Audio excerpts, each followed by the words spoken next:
les deux anges éclos d'un sourire, un jour, sur les lèvres de Dieu, abandonnèrent aux zéphyrs leurs ailes dans l'horizon bleu. Jumeaux de goût, de forme et d'âge, un même amour et leur partage. Souvent le regard des élus ne distinguait pas les deux frères, et Dieu qui les créa naguère, déjà ne les reconnaît plus. Leurs yeux conversaient sans parole. Tous deux aimaient la même fleur. Ils portaient le même symbole, et l'azur était leur couleur. Auprès de la couche timide, ils veillaient dans la nuit humide, et protégeant la chasteté, entre leurs doigts tressaient la rose, que l'hymen promet et dépose au front de la virginité. Du jeune enfant à la lumière, quand il dormait dans son berceau, leur baiser ouvrait la paupière. Sa mère, levant le rideau et voyant son sourire étrange, disait « Il joue avec un ange ». Ses yeux rêvaient de beaux palais, et de sa langue embarrassée, leurs mains toujours plus empressées, déliaient les tendres filets.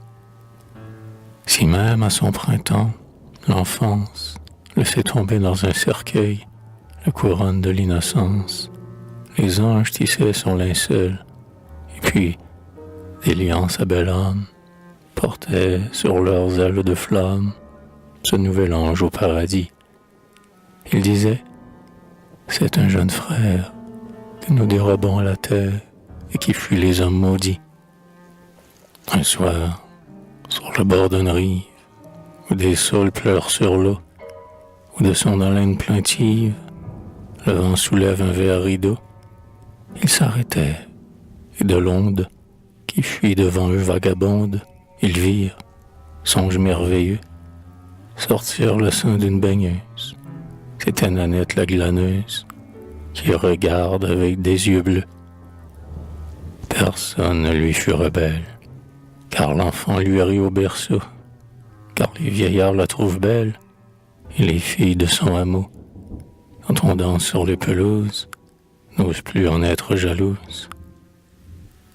Sur les anges sa vue agit, car leur front sur leur sein se penche, et du bout de son aile blanche, l'un se voit là, l'autre rougit.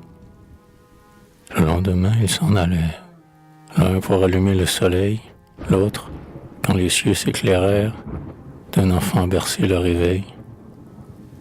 Ne retourne pas sur la rive, dit l'ange d'une voix craintive.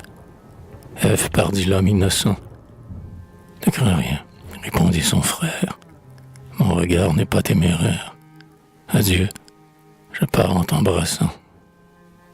Quand du ciel la sainte milice revint se ranger au saint lieu, de l'amour portant le calice pour étancher la soif de Dieu.